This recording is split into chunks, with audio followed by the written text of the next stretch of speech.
Ladies and gentlemen, namaste, adab, good morning. Delighted to be here this morning, to be with you for 2 days, to talk and do a seminar workshop on communication as an occurring art.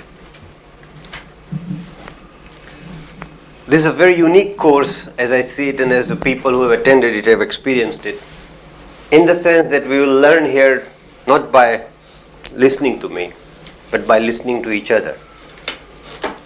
Because most of the time you listen to somebody talk about a theory of communication when you attend a communication course, and then think, oh yeah, I've heard it all before. You read about it in a book. But communication, as I see it, the word comes from Latin communicare, means to share, and that is something that happens between people when they meet and interact. So we will do precisely that in this course. I mean, you've been doing it all your life, and people have been telling you about yourself. You have been telling yourself about yourself. You've been telling others about yourself. But most of the time, what you hear from yourself as well as from others is not that articulate, nor is it that focused. In these 2 days, we will have certain exercises designed for the purpose that lots of things will come into sharp focus that have not been into focus for you for your life so far. We will also learn something about different things that make your communication effective. See, the problem is, only recently people have been aware of the process of communication. Because if you look at the education system as it is, it emphasizes 3 R's, traditionally speaking: reading, writing, and arithmetic. Means reading is 1 R, writing is another R out of a W, and arithmetic is 3rd R out of an A. So these are the 3 R's of education, which means it emphasizes 2 things as far as communication is concerned, namely reading and writing. Now the problem is, most people in their total communication process spend only about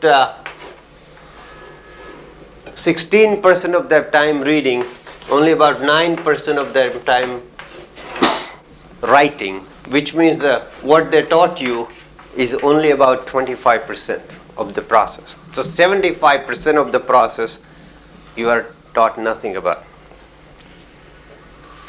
Now something else happens. So you have come here with certain expectations. And the first and foremost thing about communication is the receptivity of people in any situation. I call this the grounding process. So you have come here with certain assumptions about communication, about me, about the course, and what you expect out of the course, which you'll find out very soon. Plus, as you walked into this room, your mind is operating at this level of consciousness. That is, the field of your consciousness is very, very wide. What I'm saying today is applicable in every situation, whether it's the lowest risk or highest risk situation. Now, what do I mean by low risk or high risk?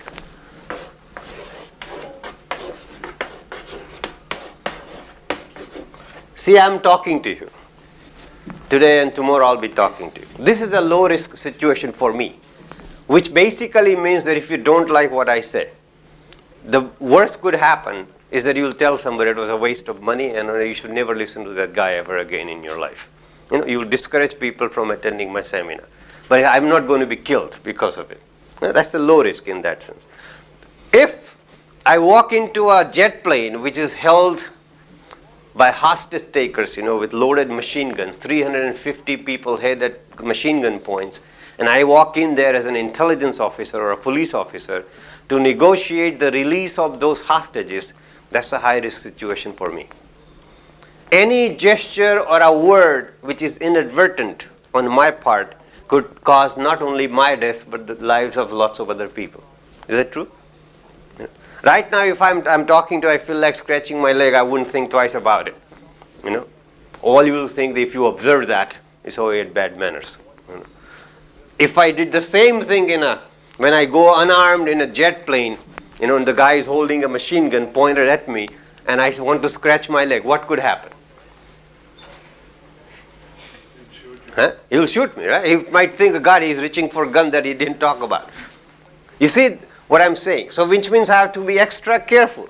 So it's a high risk situation. Nonetheless, what I want to emphasize, the rules of good communication are the same across the board, from one end of this continuum to the other. That I'm not equally careful is another matter. But what governs good communication, the rules governing good communication are the same. And that is what we will talk about and learn by doing it in these 2 days. That's my hope.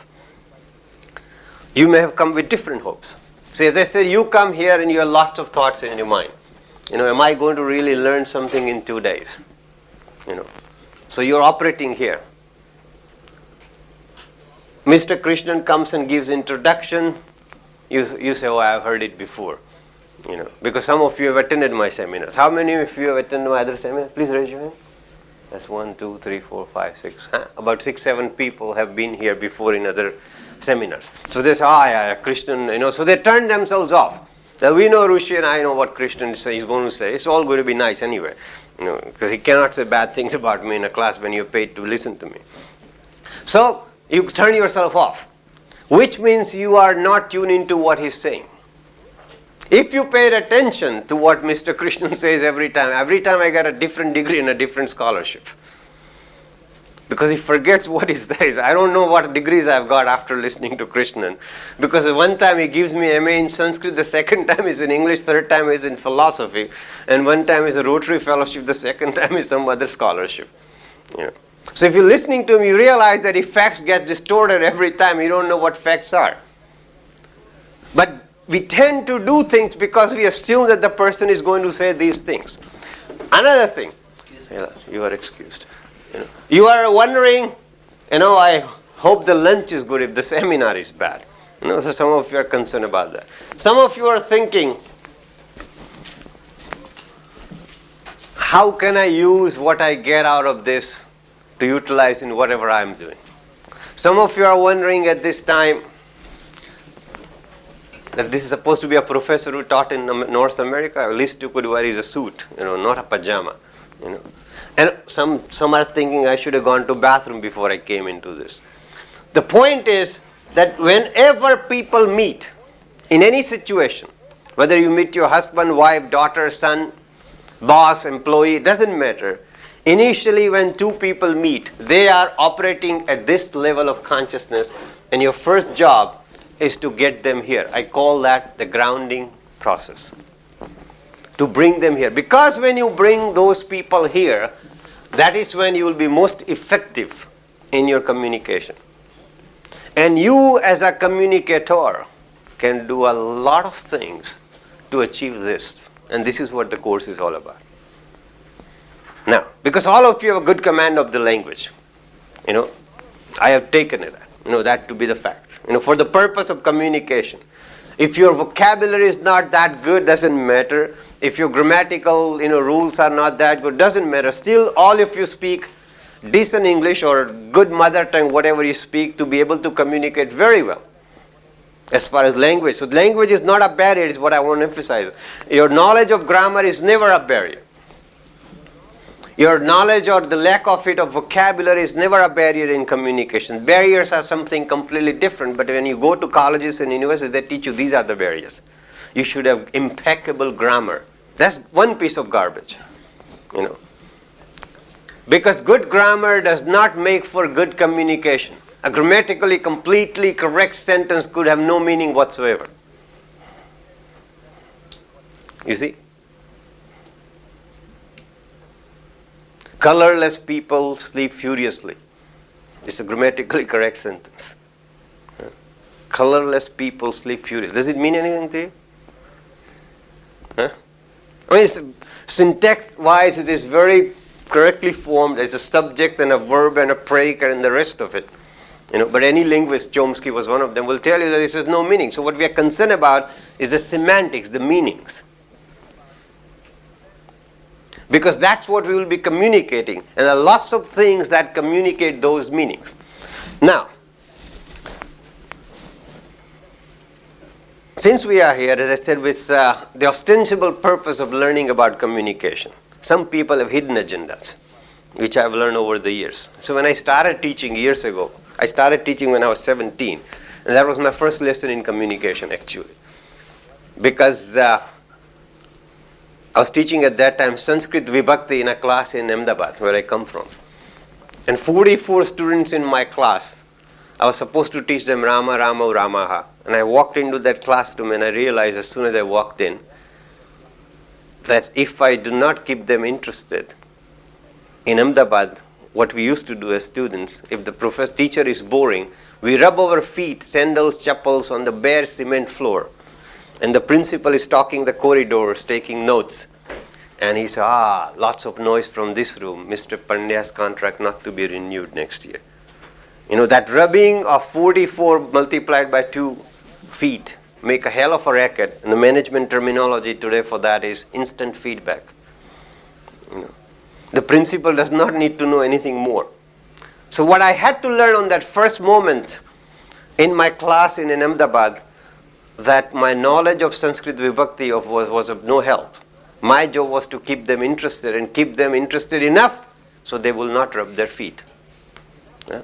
And that's the bottom line I wanted to know. In communication, that's the bottom line. If you can do this, symbolically keep people from rubbing their feet. You know, like now I kept the carpeted room, so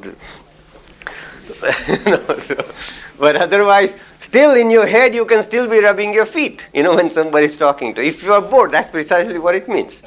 Now, so as I said, ostensible purpose for your coming here is to learn something about communication. Some people have hidden agenda or other purposes why they are here. And we're going to find that out. Now, starting this moment, I want you to, since you are in a course on communication, you are responsible for listening to everything everybody says. And I'll ask you at any given time what the person said and any other questions concerning the statement. Huh? All right? But before we do that, I want you to take a piece of paper out. All of you have little yellow sheets of paper. I want you to look around, select 2 people from this group, look at those 2 people carefully for a minute or so, and then imagine what will their voice, they should be strangers whom you have never heard. Huh? Look at them and then think in your mind, when they open their mouth and the voice comes out, what will it sound like? What will those people sound like? And write it down. Whether they will be confident, they will be, sort of expressionless voice, they will be flat voice, monotonous tone. All these comments about those people whom you have never heard, write them down right now. So when they start talking, you can verify whether your assumptions are correct or not. So look around, find 2 people, and make some comments about their voices on a piece of paper.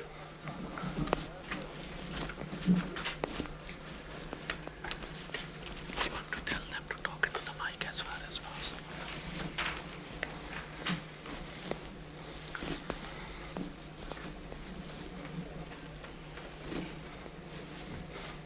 2 people. Just write down some comments about their voices as to when they open their mouth, this is what they will sound like to you.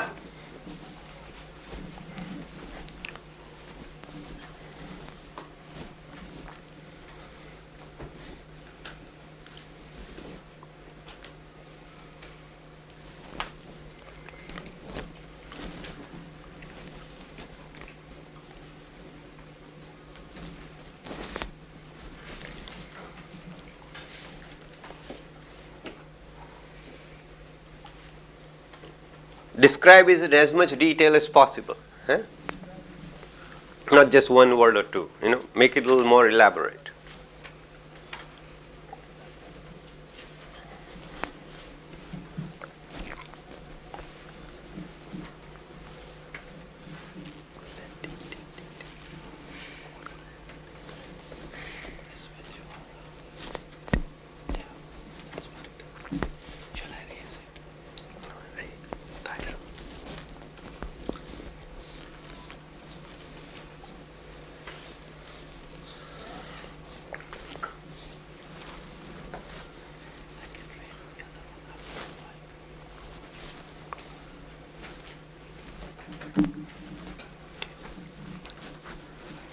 You finished writing? Who is not finished writing? Okay.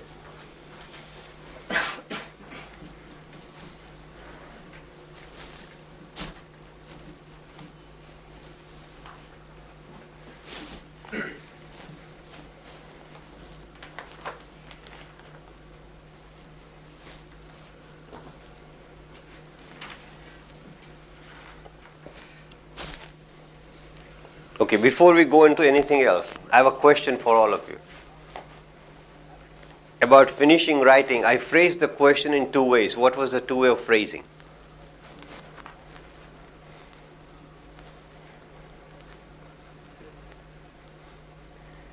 Want me to tell you about the puzzles? No, what did I ask? I asked two questions. I phrased them differently. When I asked you, did you finish writing? What were the two phrasing? You know what I'm talking about? Yes. Okay. What was the first phrasing? Describe in detail. No. You finished. You finished writing. That was my first phrasing. What was the second phrasing? Who has not finished? Now, what is the difference? I want you to appreciate from communication point of view.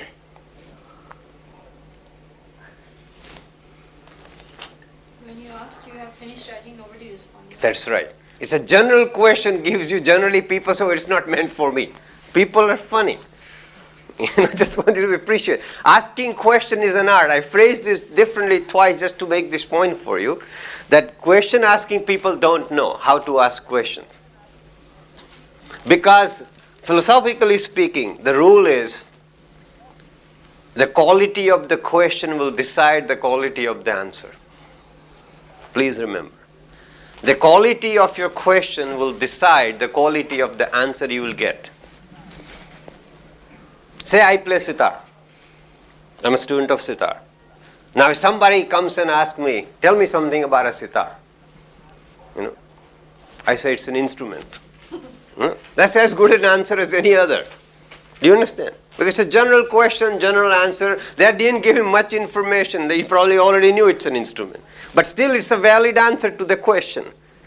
Instead, if he asks, what is that little swan doing on the right-hand side of the sitar? And I say, well, that's the fine tuner which tunes the main string of the sitar, while the major tuning is done with the pegs, the minor tuning is done by moving the swan. It gives him specific information. Huh? Just what we are concerned with in these 2 days, above all, is awareness. If I can give you some awareness about the way you talk and the way you listen, I've achieved my goal. Okay, now that you've made some comments about people's voices and how they sound like, because remember, you communicate through your voice, is that correct? And that's the most neglected aspect of communication. That's an instrument with which or through which you communicate to people day in and day out. Is that true or not? Nobody ever taught you anything about your voice in your routine curriculum at the college. If you were a drama student, maybe you had some training. Huh? Otherwise, how many people ever attended a course and had anything to do with voice? What was that? That was drama course. Drama course, right? You see? Or a public speaking course where they will teach you something. Or if you want to be a Bible preacher in America, then they teach you about voice. But basically, people are not paying attention to their voice, which is the instrument through which you communicate. And it decides, the quality of it decides the effectiveness of otherwise. All right, now that you made some comments, I want you to verify when you hear those people. Fair enough? I want you to tell us, each one individually will go around the room, your name clearly, and I want you to just say the name by which you would like to be called for the 2 days. Fair enough? I don't want your name and a father's name and the last name and stuff. Just the way you would like to be called by others for the next 2 days. What you do and what you expect out of these 2 days. Huh? Say it clearly as possible. Your name, what you do, and what you expect out of these 2 days. And I want you to say it in the microphone. Just go close to it. If you have to move a little bit, please take that trouble. My name's Sham, and I'm a student in the U.S., Detroit, Michigan. I just came to this course just to learn how to communicate better so I can be better at my school. My name is Binit Thakkar. I'm a student of Nagpur, but I'm recently studying in Bombay. I've come here with the goal of speaking much better English and how to communicate with others, so that not only my vocabulary is increased, but I may speak better English. Okay.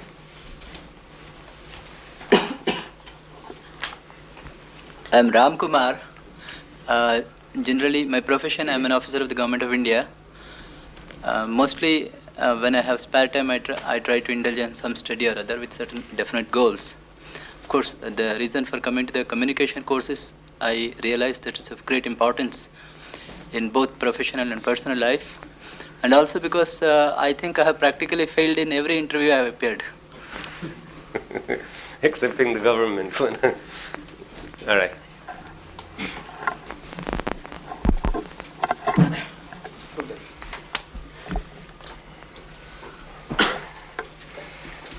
My name is Shardul Gandhi. I have a small factory in Nasik, and I have joined this course so that I attain certain kind of versatility in communication. What did you say which I didn't want you to say? I said my surname. Okay, good. All right. I'm Samir, and I'm a student in science. I'm just in my 12th standard, and I'm attended this communication course because I'm going abroad. It'll be a new place. It's better when I get to know new people. Easier for me to learn.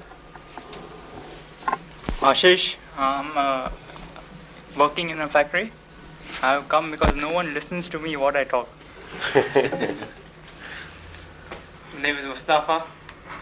Come here to be a good communicator.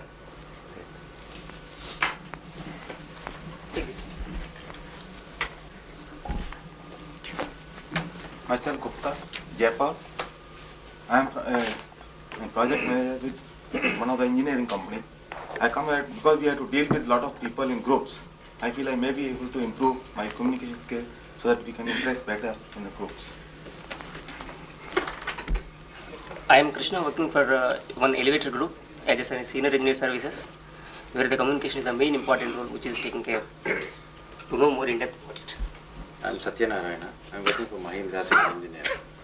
My colleagues have complained that I am not a good communicator with them, so I thought that you should be able to get some knowledge from your course. I am Hariharan. I am a photo enthusiast, and I would like to learn communication so that I can put in some communication and photography together to yeah, He's talking, not you. to get more ideas.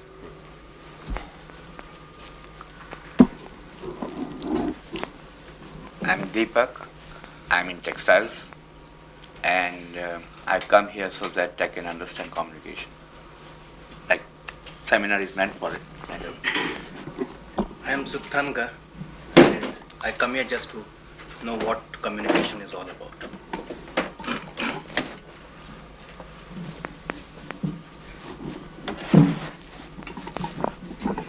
I'm Tendulkar. I'm working with HDFC Limited. I'm working with recovery department. So before recovering, you have to know what people's difficulties are, and I have to communicate better. So my company sponsored me for this program. I see. They want to get people's money back. Huh? Yeah. I am Pradeep.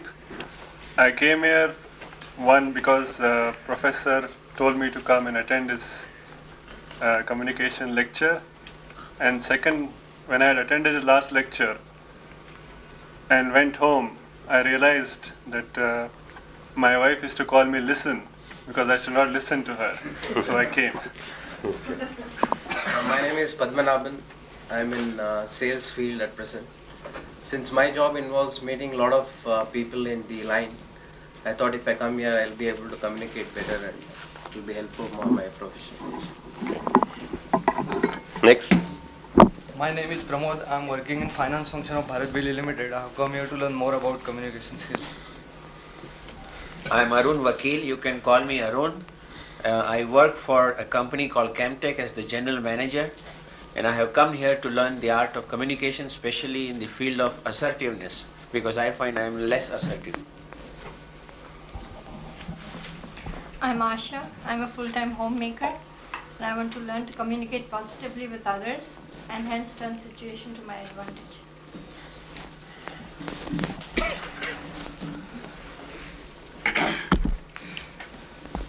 I'm Pramod. I'm working in the marketing division of Ingersoll Rand. And since communication plays more important role in marketing, I'm here to know the finer aspects of communication so that I can communicate better with my people as well as with the outside people to whom we have to meet regularly. I'm Shri. I'm working in the product sales group of Ingersoll Rand. I have to meet people from within the company and outside, and so I thought coming to this course would help me in bettering my way of communicating with others. I'm Hemant. I'm a freight broker. One of the purposes of my coming to this seminar is to make sure that no one misunderstands me after 5 p.m. Sunday, the 4th of August 1986. It's an ambitious goal. All right. I'm Duru. I'm a clinical psychologist and I conduct programs for Indo-American. I've come to learn some new techniques and presentation skills. I'm Ranadive. I'm past 60. I had major illnesses including a paralysis attack, and I am trying to sustain interest in life. For that sake, I am trying to study what I have been connected in for the last 40 years, that is police and private security. I am giving programs for Bombay University and Indo-American Society.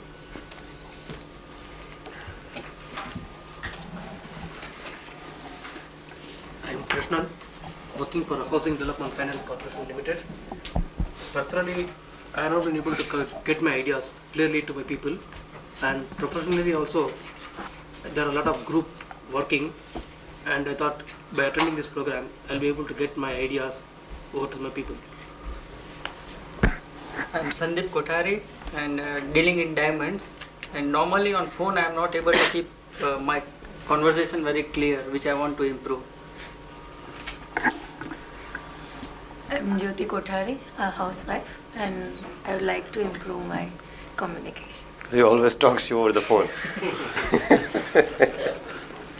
All right. Now, you wrote something down about people's voices. All right? You wrote something about somebody? About whom did you write? I wrote about Huh? person. Which one? Whom did you write about? You don't remember? The name. Communication. We are. No. Okay. Can you point to the person, please? Which one? Have you forgotten? Which one? This. Okay. Tell us the first one. What did you think and what came out? I thought the person was very confident and clear. That's what you thought before. Yeah. When you heard him, I thought so, yes. you thought so. It was valid. Yeah. Okay. What about the other person? The second person I thought was not as confident as. But you written about him also as confident. Yeah. No, I thought it was very. What did you write? Not confident. And he wasn't? No, he wasn't. Okay. So both your comments came to be true. Yeah. Deepak? I thought about this gentleman again. I am a bad communicator. I didn't note down his name. I should have. Good. Warner, please make a note of that. Right, but I thought he would be having a very normal voice. It turned out to be that way. Normal voice means a flat, straight voice. I thought about the same gentleman because he was looking back. I was looking at him. And I thought that he would be having a Bengali sort of a voice with a little more ring to his voice, which didn't turn out to be so. That's it. See, I just want you to be aware of one fact, that without ever knowing anything about people, we always make assumptions about people. What I'm doing, what you're doing subconsciously, I'm making it a conscious process for you. The purpose of that I'll tell you a little later. Huh? But I want you to be aware of this. Okay, Shri? I was Kothari's voice. What's his first name? He introduced himself as Mr. Kothari. No, he said Sandeep Kothari. I didn't know that. That's all right. I thought his voice would be a soft voice. fairly rapid speech, and voice seems soft, but speech is also slightly broken in the sense that it is not a continuous speech. There's no flow, is what you say? Okay. Sandeep. So I think that was a fair assessment of what I had in mind. Okay. I couldn't get Mr. Rafiq's name. Mustafa. It's Muslim enough, you know. Rafiq is all right. I thought his voice would be medium tone. It's not very gruff or not too soft also. And it would not be continuous in speech. But he hardly made two sentences, so I engaged. Just said I'm Rafiq and I mean Mustafa and You like Rafiqs. All right. What have you made? About this gentleman. Which one? I don't know the name. I see. I thought you would have South Indian accent, but it didn't turn out to be the other. It's funny, isn't it? What kind of accent? Bengali accent, South Indian accent. Just by looking at people's faces, we go on making this assumption. And what I want to impress on you, that these assumptions color our perception about communication, what the person says. Huh? All right. So, whatever the second person. About Mr. Deepak. I thought you will elaborate and give some examples why he has come and some story. But he turned out to be exactly to the point and Businessman. Arun?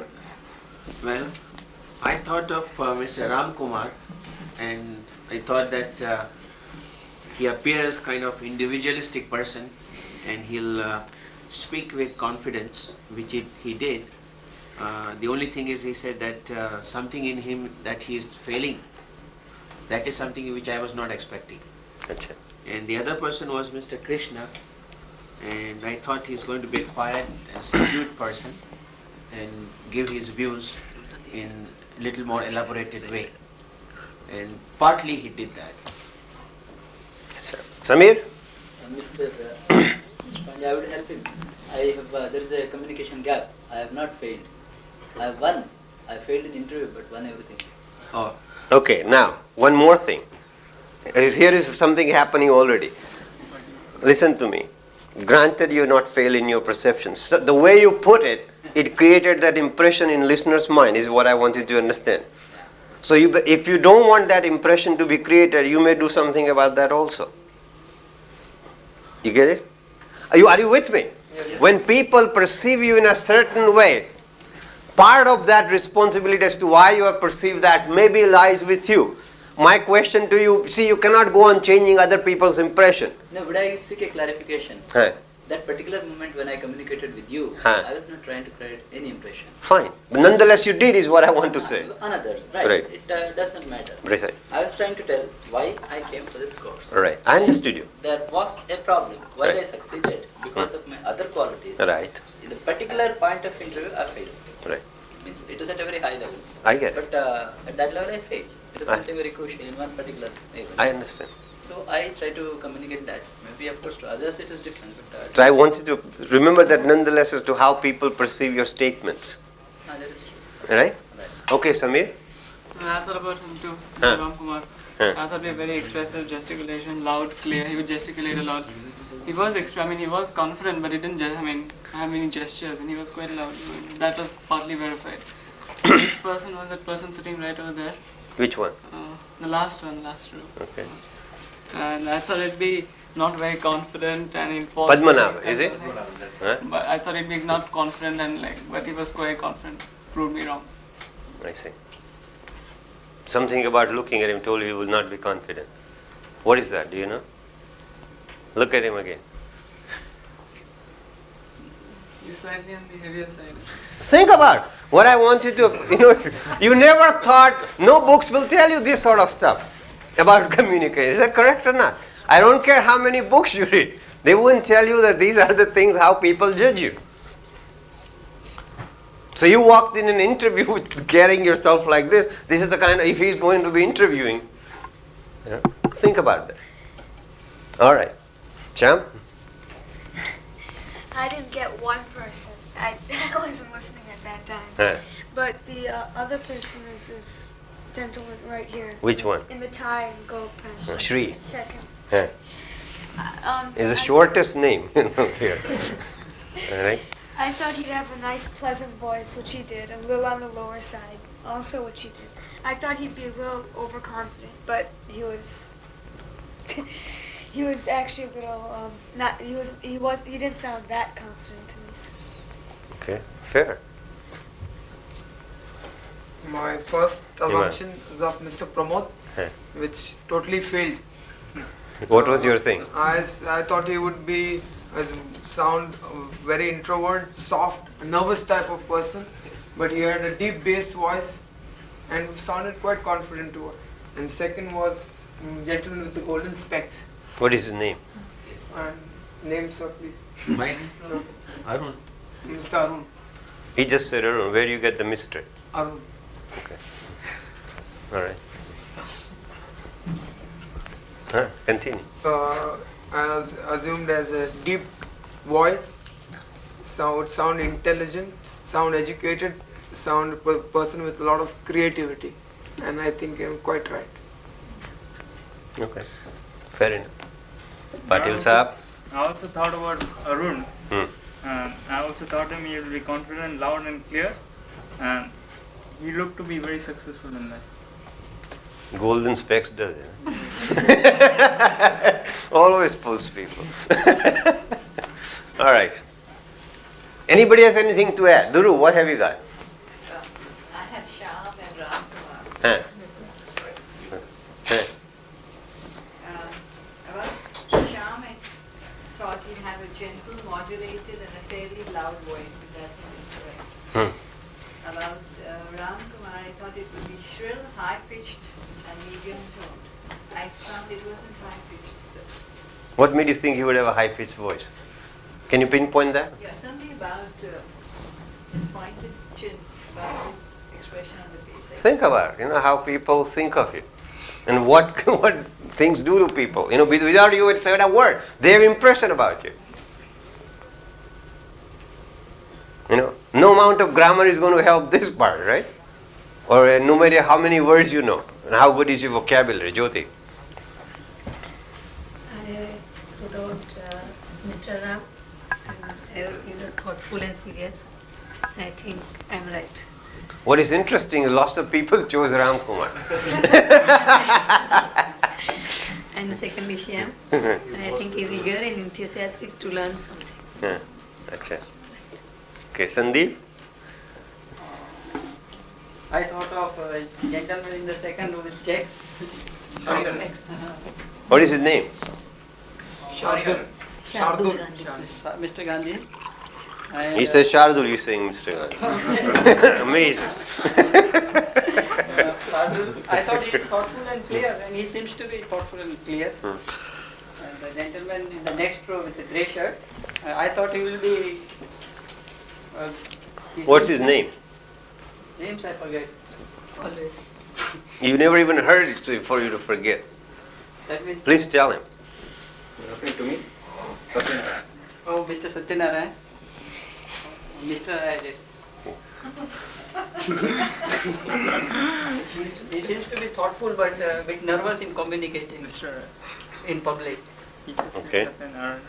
I'm not sure whether I'm right or wrong. All right. What was your comment before that? Did you write that he will be nervous? Yeah, I thought he will be a bit nervous during. What did he say? Do you remember? No. He said, my colleagues told me that I'm not good at communication. Is that your words? Yeah, they complained. Right? That's what he said. Oh, then. Pay attention to what people are saying. I want you to be aware, I'm listening to the same thing you've been listening to. Is that right?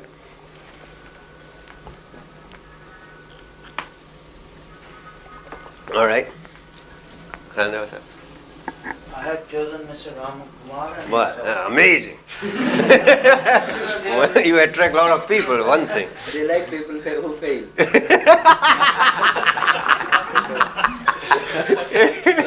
What did he say, Deepak? Sorry, I didn't quite get you. What did he say? I didn't listen. I couldn't hear it. So do something about it. No, but then you should speak in the mic. This mic is not for PS system anyway. I really couldn't hear it. So do something about it. What should I do? No, I don't know. Hold it. Yeah. I just. Hold it. What would you like to do about it? If you don't hear somebody, what do you do? Well, I would ask him to say. So but do it. Shall I? I don't know. You want my permission? I think it's, no, in a group one doesn't interfere. It's all right. This is not a group. You can do anything you want. Well, I think, I mean, because we are communicating, Yeah. I think it's, you spoil the flow of the gist of the matter. There is no gist here. This is the gist. Well, if it's important, I should ask. Yeah, But otherwise, please. I didn't think it was. Okay, go ahead. Ask. It's important. Right. So what did you say? What I told is the reason why some more people than normal chose my name Yeah. must be because I talked about my failure and people probably feel sympathetic. You talked about your failure later on. They chose you before that. And yes. Good point. Very good point. And they chose you, I would say, because you are sitting in the front bench and they get to see you. Well, people don't want to turn back and see us. Deepak, first point is very good. I don't know about the second one. But I think by and large, people are sitting in the front. Yeah, a possibility. But first is very valid. Their observation is very good. I'm always late for everything. Well, I'm late also. That doesn't make a difference. Okay, for Deepak and for everybody else, there is no gist. The gist is what you say and what you hear in this communication. So don't worry about interrupting. I'd like to ask you a very simple question. Please ask me. How do you know what people think about you unless, I mean, You won't don't. ask? Yes. So now how do you make up your mind at what you are? Well, you'll find out before I know that, but can you tell us now? Can you give us some feedback by which we can again get more out of this very session? Yes. You wait. Don't get so impatient. All right. Any comments from anybody? Besides that, I think everybody chose Mr. Ramkumar. Huh. When he came in, he said, "Excuse me," and you said you are excused. And I think that created an impression on everybody's mind. Well, I won't say that. Okay, fine. I would say that because he came late, Hmm. he didn't impress me. I was a man who wants to be interested in a subject would come in time. I'm normally a late comer, but I did come in time. Good. So I didn't choose it. On the contrary, you choose a face which is interesting. Okay. And to me, it looked very much like a Bengali face. It didn't turn out to be a Bengali. And Mr. Satyanarayan, of course, a very straightforward face, which I thought was a Maharashtrian, but he turned out to be some Satyanarayan. No, so the name suggests that he is not Maharashtrian. Doesn't mean anything. He may be from here. Okay. I want to make one observation about your assumption, Deepak. Yeah. Because, and I just want to listen to me and don't respond to it. All right? Fair enough. When we make assumptions, sometimes we make an ass of you and me. If you break the word, huh? Now, when you said people, if they are interested, they will come in time because you came in time. I mean, you were discarding the possibility that something might have come in the way for not even if for all. So that's an Can assumption. happen. No, I didn't discard it. Yeah, I okay. did understand that perhaps the trains are late, he's coming from far. I did it. Yeah. But even then, if really one were keen, and there, as you say, there are many people coming for things besides learning. True. So I thought it might be one of those government attitudes. Okay. All right. Anybody wants to add anything else? I would like to add one point. Yeah, please. I'm listening. Apart from just saying at oneself, Huh. the main thing what I think we should observe in other personalities about the gestures and kinesics, what they call now, the body language. That also speaks a lot about 40% or 50% of your communication is from your body. Yeah, maybe more. Yeah. So. That is an important aspect one should look at before assuming or some. All right. So we'll cover that also here, before the 2 days are over, in all details. Good enough. Any other comments? Anybody wants to make? Yeah. No, people started thinking about why people think about differently or something without knowing the person. By any chance, subconsciously, are we trying to figure out the people what we are lacking in ourselves, and putting that we might be, thinking with good ideas or will be well communicating, or subconsciously are we bringing out what we are lacking or we are in confidence? Not always, but it's a possibility. What we call in psychology projecting. But that's not always. But nonetheless, the fact still remains that when we meet people, any given time, without talking to them, we have always made certain assumptions about those people. And that's what I want to impress on you. See, the purpose as I see it of this course is this. To give you some awareness about your speech patterns, about how you are perceived by others, vis-a-vis how you perceive yourself. Because the problem comes in when your perception does not tally with the other's perception of you. Is that correct? One of the problems is that when your perception about what you want to communicate or what you want to convey does not match the perception of the listener. Do we really perceive ourselves? At one level, if not consciously. We hardly ever perceive ourselves. We are never aware of how we talk or what we. True, precisely. So we are not aware, but we have still, if you think about it, you will be able to articulate. The process is there, but it's not articulate enough. None of us, I don't think, at present. Well, Yeah, I would true. talk about myself, but Yeah. at least I never know what I'm talking about. I mean, Precisely. I'm not thinking of what will others perceive me as. Right. So that is precisely why I have designed certain exercises just to do just that, to give you that awareness. You know, because as I say, see it, the key is, or the gist is, if you like, is the awareness. In order, what makes you a good communicator is not the knowledge of a language, because you have enough knowledge. Not the knowledge of the vocabulary or the grammatical structure or the rules of the syntax and so on, is your awareness as to how you are aware about yourself, your body, your voice, your gestures, vis-a-vis the listeners. Any other comments from anybody? Now what we're going to do is we break into groups of threes. So number yourself. I want you strangers, strangers together, not the people who know each other, not husband and wife in any case together. And then listen to the instructions carefully. Because no matter how good you communicate, your instructions are never clear. First thing, you will, once you divide yourself into threes and sit in a triad, you number yourself 1, 2, and 3. And number 1 will speak something, doesn't matter what it is, uninterrupted about himself for 2 minutes. I'll time it. For 2 minutes you will speak something about yourself. And nobody will ask a single question, except if they don't hear you, they can say, please, I cannot hear what you said. But other than that, why this or what this for, nothing like that. You will speak for 2 minutes about yourself. You have complete freedom as to what you want to say. After these 2 minutes, the other 2 people will take a piece of paper out and quietly write down the following. Start writing what I want you to write.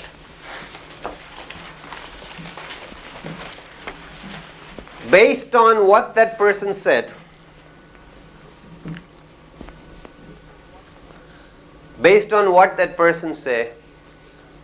now listen to it before you write it down. Suppose you met somebody who is a close friend of yours, and you say, I met Rooshi today. Say, I spoke about myself for 2 minutes. Then you met somebody outside of this group and say, I met Rooshi today, and this is what I think of him. 5 adjectives that will describe that person. So you will write down 5 adjectives that you will tell some outsider about that person based on what you heard.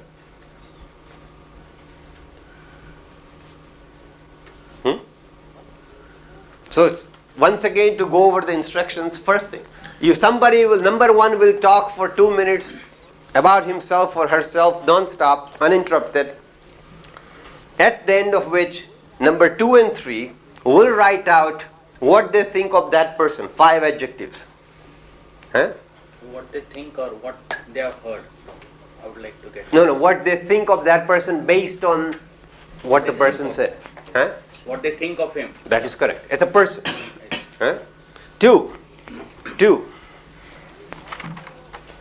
You will also write, this is a little more difficult one. You will also write down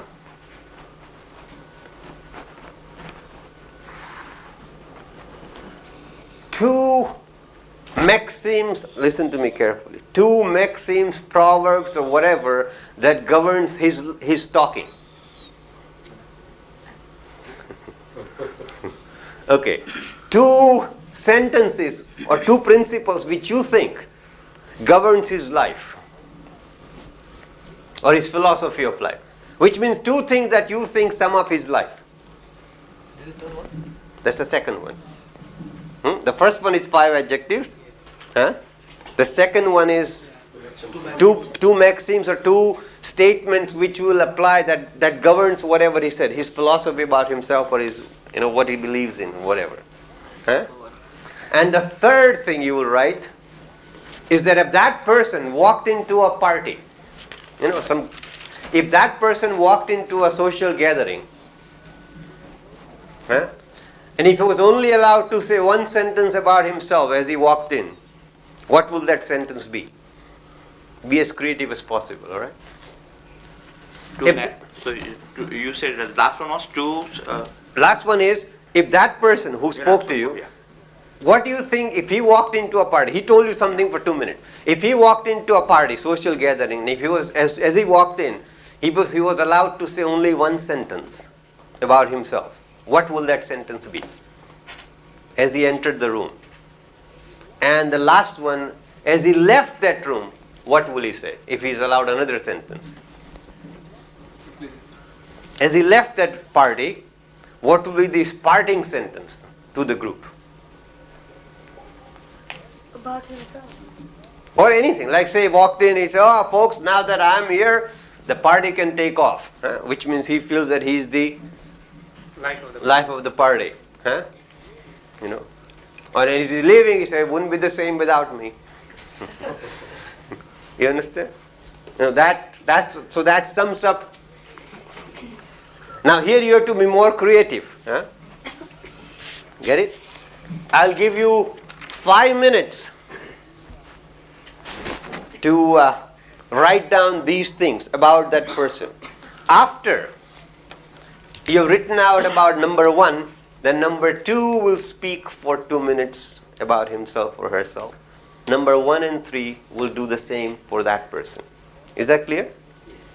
Following which number 3 will speak for about 2 minutes, and the other 2 people will then number 1 and 2 will write out about that person. So the total time for each person is 7 minutes. So it's 21 minutes, and I'll time you. Is that clear enough? Do we go out? Instruction. Yeah, I'll tell you exactly when to do and what to do. Any other questions on this? Are you clear on this? All right. Now please open your manuals. You have a manual that says communication as an occurring art. Are you looking at it? Topic 3. Is it there? Topic 3. You come to topic 1.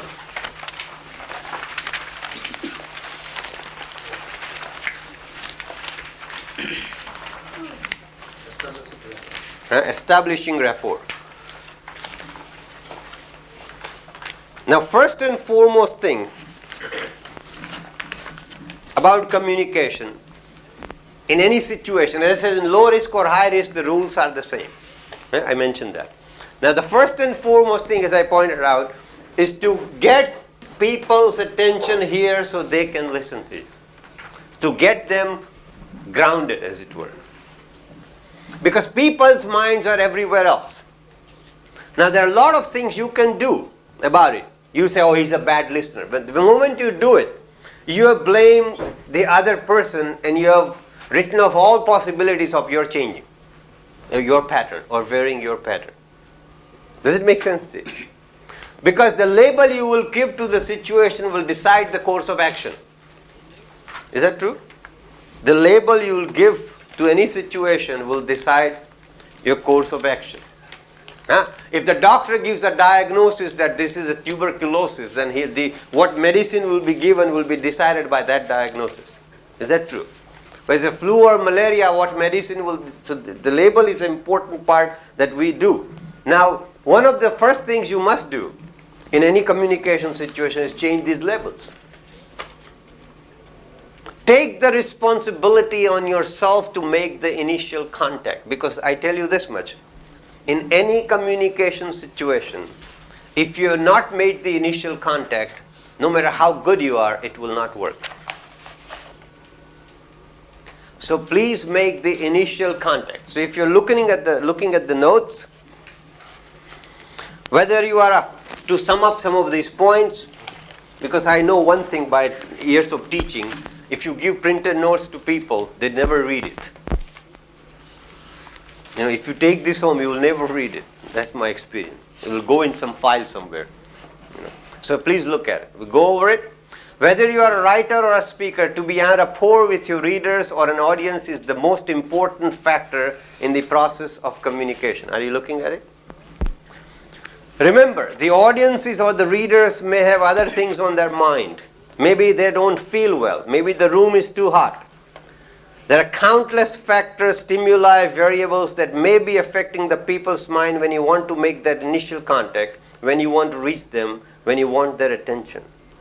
Now your job is not only to affect them, but to affect them as you wish. To move them, to have them tune into what you are saying. So how do you go about establishing rapport or making contact? Now, Shakespeare was one of the masters of making contact. I used to teach Shakespeare once upon a time. At which time I taught Hamlet and Romeo and Juliet and Macbeth and Tempest and all kinds of plays, and talked about what Professor A.C. Bradley or Dover Wilson said in England about Shakespeare or Hamlet or whatever. When I stopped teaching Shakespeare, I started looking at him differently. And I realized something very interesting. That here is a master communication in action. Master communicator in action. Because if you think about it, this is 16th century when Shakespeare wrote. Elizabethan times. The audiences were bloodthirsty. They were brought up on Seneca, the Italian poet's teaching that one should not kill to punish. One should not kill to take revenge. One should kill to watch the sight. They enjoyed blood, killing, gore, guts coming out. This was Elizabethan audience. Shakespeare knew this. The distinct advantage he had over us as a communicator is that he never went to a university. Because when you go to a university or college, educational systems teaches you to think in a particular fashion. Each profession makes you think in a particular fashion. Like doctors think in terms of sickness, not health, mind you. We have a doctor to verify that. Is that right, Pradeep? Yeah. As a matter of fact, a friend of mine applied for a $500,000 grant in Canada to do research on prevention of a disease. They rejected the application. He comes to me and says, I was doing this fantastic work, they rejected it. I said, no, you've forgotten the people who read it. These applications, those FRCSs and the rest of them. Their mind is about sickness. Change the wording, ask for more money, ask for $1.5 million to cure a particular disease. They gave him $1 million. Because that's the thinking of the people. So our educational system teaches us to think in a particular way. So we become predictable. And because we are predictable, people don't pay attention because they've heard it all before. Before you open your mouth, they say, this is what he's going to say. Every employee knows what the boss is going to say. Every boss knows what the employee is going to say. They go through the same dialogue repeatedly over and over again through their lifetime in their office situation. I'm coming late, so boss is going to say this. And the boss knows that when I say you're late, why are you late? He's going to come out with some excuse, The dialogues are all replayed time and time again. So if you want people to listen to you, you have to do something different. The bad news is most people talk the same way and they listen the same way, which is most ineffectual. The good thing is that our brain has the facility of making creative sentences ad infinitum. This has been researched, talked about. Here is one of the Nobel Prize winning brain surgeon, Dr. Sir John Eccles. One of the most beautiful books if you want to read about, brain and mind. The Wonder of Being Human, Our Brain and Our Mind by Sir John Eccles, the winner of the Nobel Prize, and Daniel Robinson.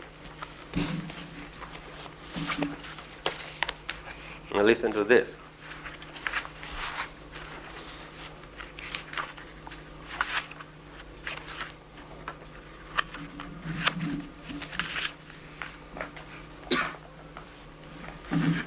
is important to recognize that the speech areas of the human brain are already formed before birth, being congenitally developed in readiness for the learning of language.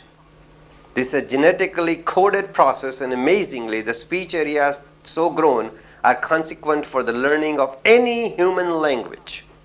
It has been established without doubt that children of different races are equipotent for any language. A child can learn, your Indian child can learn Chinese just with as much facility as he can learn Hindi or Tamil. We have that potential. All of us have it. So the rest is the creativity part, which we don't have, or we don't utilize rather. You know. So what I want you to understand here, why I call it communication as an occurring art. You asked me that outside. I call it communication as an occurring art because there is a here and a nowness about the process. It's a dynamic thing. It's like Indian classical music. It's improvised on the spot. So the malkauns played by Ali Akbar Khan Sahab will sound, in one particular way. Tomorrow it will be different. If it starts with Sagama, tomorrow it will be Samaga or something. And the audience, the lighting, the mood of the artist, the receptivity of all this will affect Ustad Ali Akbar Khan Sahab's performance of malkauns from day to day. The basic will be there. The notes will be Sagama, Danisa, Sani, Damagasa. That's not the point. But all other things, the presentation, the lucidity, the creativity, the unexpected parts of it, all this will vary on several factors. In that sense, that's happening right there. In the same way, communication is an occurring art. When I'm talking to you, it is my job to see how you're reacting to what I'm saying. Because your voice or your postures or gestures or your dilation of the pupils in your eye, they give me constant feedback about your listening ability or how I'm coming through to you. And if I don't pay attention to these signals of feedback and don't alter my course of talking, then it will be boring and monotonous or ineffective. So this is where you should be aware at all times. It's like the Zen master. A guy went to a Zen master to learn about fencing. You learn about Zen by learning one of the arts and mastering that art. So this disciple went to a master and he says, I want to be a master like you. So the master said, fine. And the tradition is that you have to do some domestic chores for the master and clean his house and keep the house tidy and neat. And when the master decides to teach you, he will teach you. So months pass by. It was 6-7 months, not a single lesson in fencing. So the disciple got impatient. Goes to the master and he says, here I have been with you for the last 6-7 months doing your domestic duties. You're not giving me a single lesson in fencing. How come? Now the point is, masters do not answer questions. Teachers, professors, they answer questions. Masters just smile and make you feel very stupid. So the master just smiled, didn't respond to the question. But starting from that moment, something strange started happening. Whenever the disciple was doing something, the master will come from behind and hit him. So he's sweeping the floor and the master will come and hit him. He's cleaning the house, the master will come and hit him. And he became a nervous wreck, always like this, where is the master going to come from? And hit him. And a few months passed by. One day the master was cooking rice. And he was stirring rice and the disciple was fed up by this time. He said, 6-7 months of not a single lesson. When I complain, all I got is beating. I'm going to get even with the master, hell with Zen and hell with everything else. So as the master is cooking rice, the disciple went with a broom to hit the master. And as the blow was about to descend, the master kept on stirring the rice with the spoon and parried the blow with the lid of the pot. And he says, that's lesson number 1. I want you to have that reflex, that awareness. Moving of that foil or that sword, anybody can do. But the gist or the crux of the essence, or mafhum, and say in Urdu, is of Zen is this awareness. And I say the same about communication. Shakespeare had this awareness. I told you the master in communication. He knew that the audience came in bloodthirsty. No PA system like this, no public address system there. No fancy ladies to titillate your imagination. Roles of the ladies were played by boys at that time in 16th century. Young boys played the roles of females. No big setting or some fancy stuff on the stage. A man will come and sit down saying castle in Denmark. And so he will sit down with a sign that reads castle in Denmark. So audience is chewing on the chicken. That's the castle in Denmark. Shakespeare knew this. So he had to do something to grab the people's attention as soon as the play started. Otherwise he will lose them. And that is the contact part. That's the most crucial part of any communication situation. Making that initial contact. What did he do? If you look at Hamlet, the opening scene, the guy comes and sits down and says, castle in Denmark, people are there watching, gossiping, play. There, two soldiers are pacing back and forth on the stage. Nobody's saying anything. So the audience is thinking, two people are walking, why are not they saying anything? So their curiosity is whetted. Funny thing about communication, if you don't say anything, people will pay attention to you. They start listening. Why is he quiet? What is he up to? Suddenly their attention is focused. So they are pacing back and forth, quietly. Nobody's saying a word. The audience is mumbling, whispering with each other for a while. And suddenly, who's there? Opening line in Hamlet. One of the soldiers screams out. Instantly people's attention is focused onto the play. The play has begun. That is the contact he made. Coffee cups.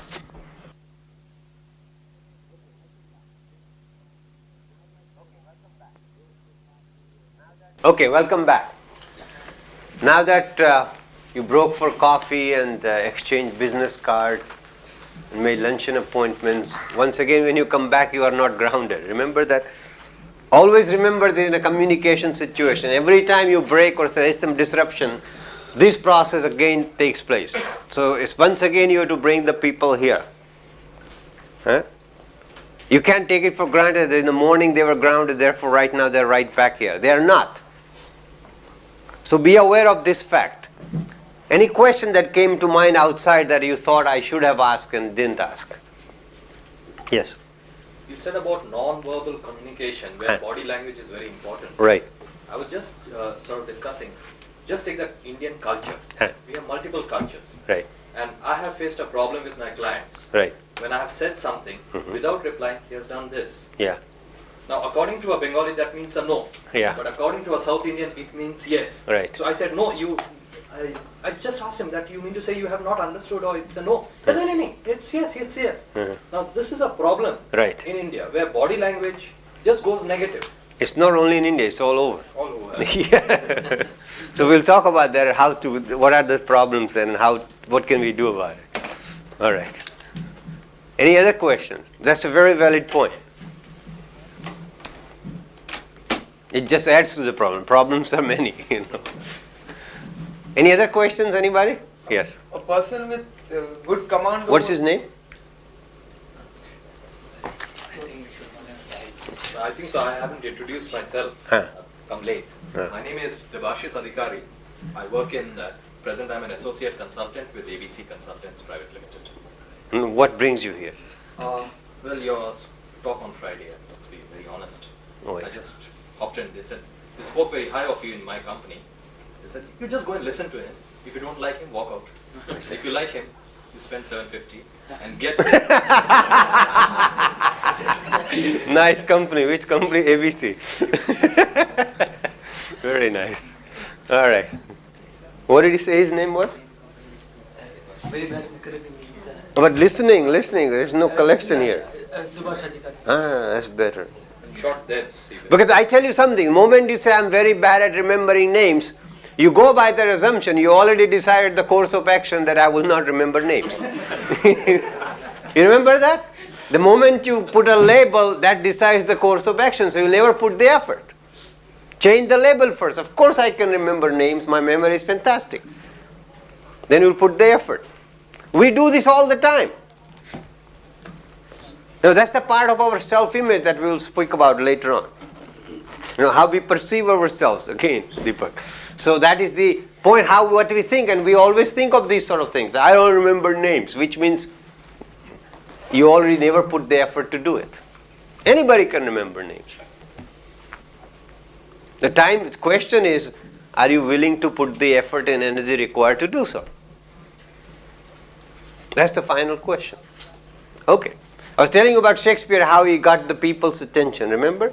So now if you look at your notes, the first thing you need in communication or to make the contact, if you're looking at your notes, topic 1,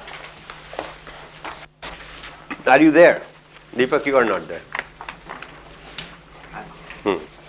Topic 1.